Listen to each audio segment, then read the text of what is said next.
Welcome back to Power ng Pinoy. We'll now take you on the journey of Geraldine Solon. As early as 8 years old, winning an essay writing contest was the happiest day in her life. Geraldine Solon is the best-selling award-winning author of love letters and Chocolicious.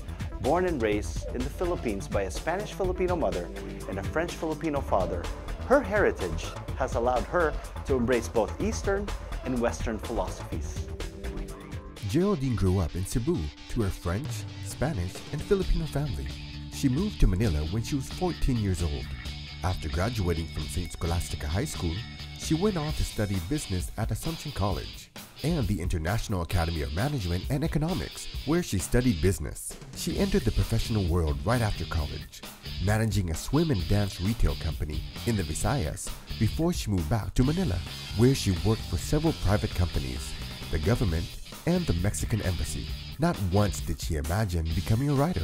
I took up communications when I was in Assumption, but at that time I didn't really know because I've always loved to write. I started writing poems when I was 8 years old, but I never, it was more like a hobby, you know, and I only started writing a book when I came to the US. That's when I realized that, hey, you know, I'm really capable of writing a book and I should try this. I actually wrote for a newspaper.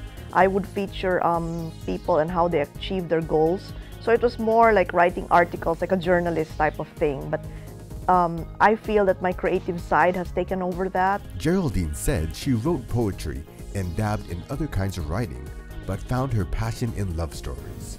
As you grow older, you learn more stuff about yourself. You become more intuitive and do a lot of soul searching what you want to do, and you're trying to find meaning in your life and looking for your passion. So that's what really ignited the spark. You know, and like I said, I ventured first in children's books and poetry, but I was still restless. I didn't feel like, I felt there was a higher calling, and that's when I started to write, you know, love stories and more meaningful, deeper stories about relationships especially. Geraldine put writing on the back burner to her professional life for a while, but after working at the Mexican embassy, a visit to her mother in the United States was when she would change her fate. My mom was already here in the States, so she said, you know what, why don't you come here and visit me for Christmas? So I came here with my son. My son was only 5 years old. And then I got to like it. I kept extending. And then I met my husband, my future husband. So I met him, and it was like a whirlwind romance. It was like we fell in love right away, but you know, I knew he was the one. It was like we were so comfortable. And so I kept extending my trip until finally I said, you know, he proposed to marry me. So I never went back, and no regrets. I mean, I feel like my life has moved forward here. Since coming to the United States, Geraldine has published 3 novels, including Love Letters, Chocolicious, and The Assignment. But what does it take to be the best-selling and award-winning writer?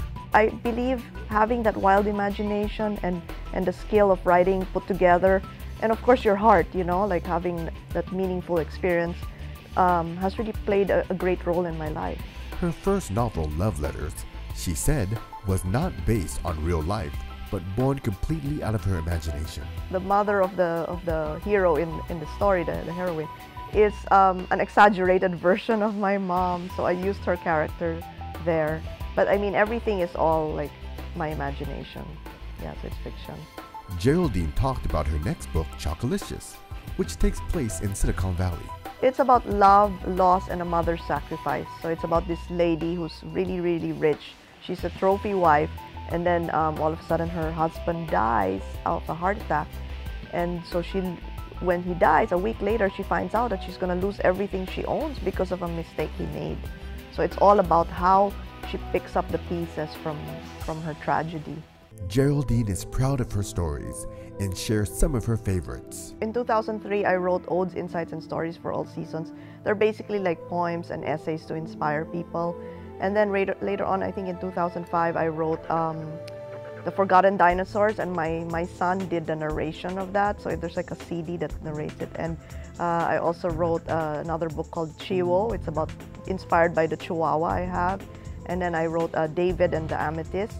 But those were all like self-published books. And then later on, I really wanted to get serious, so that's when I started writing love letters, which is what I traditionally published. Geraldine's road to success has not been an easy one. Her entrepreneurial instincts and creativity have helped her. This is where you put your business hat on. So I'm glad I also have that creativity and also the business side in me, because you really have to research. If let's say you want to go through an agent, then you have to look for an agent that you feel that can work with you. And the process is you have to send a query letter. The query letter is basically just like one paragraph of the summary of your book, and aside from that, your bio and you know, you just how to hook the agent. Based on that, the agent will see if they want to read more of your book. And that's how it takes time. In my case, I had 15 agents that looked at it, but nothing materialized. So I wanted to really, I didn't want to just hide that manuscript. I was proud of it. So I sent it to a mid-sized press that didn't require any agent. And so they offered me a contract in 2 days. And basically after that, I mean, the book has become a bestseller twice in a row. You have to, in order to be competent, you have to do research. I spend 2 hours a day researching because I do my own promotion. So that's another thing. After you write your book, you publish it, then you have to promote it, because the publishers are not going to promote it for you, right? So I have been doing all my promotions, and it has taken me, I mean, it has taken me this far to get to where I am right now, but it's all my own promotions, and it's a lot of hard work. It's harder than writing, I'll be honest with you. Despite her success in publishing, Geraldine has not denied Filipino influences in her novels. I think I got that Filipino trait from being romantic. We're very romantic, right? That's why I like to write love stories. All the stories I write are all about love and relationships, and I always inject everything there, like about friendship, kindness. That's how I input everything in my characters, based on the traits that we grew up with, you know. We're very hospitable, we're very kind, helpful, we go the extra mile, we're friendly. I mean, all those traits, and I include those traits in my books. She encourages other inspiring novelists to continue to pursue their dreams. Keep that dream alive, you know, keep going, and if that's something that you really want, then do it, work hard for it. And don't just say, okay, one day I'm going to write a book. No. So I know a lot of people that say, I want to do this, I want to do that, but they never get to do it. So if you really want to do it, you need to do it. Keep that passion alive and work hard and have that perseverance. Never, never give up, because you will be able to pursue your dream. Yan ang power ng Pinoy. Thanks again for tuning in to Power ng Pinoy. We hope you enjoyed the stories of Tito Manny and Geraldine. We hope to bring you the best, to help bring out the best in you too. Join us again next week as we bring you more stories from talented kababayans all around the world.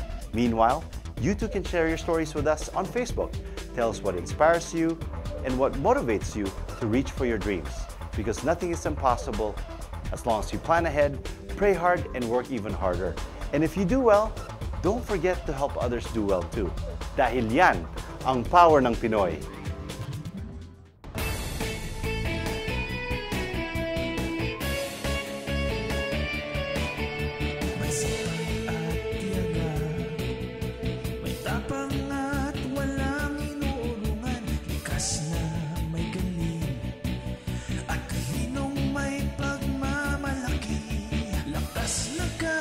Sa puso, puhunay pawis at dugo, saan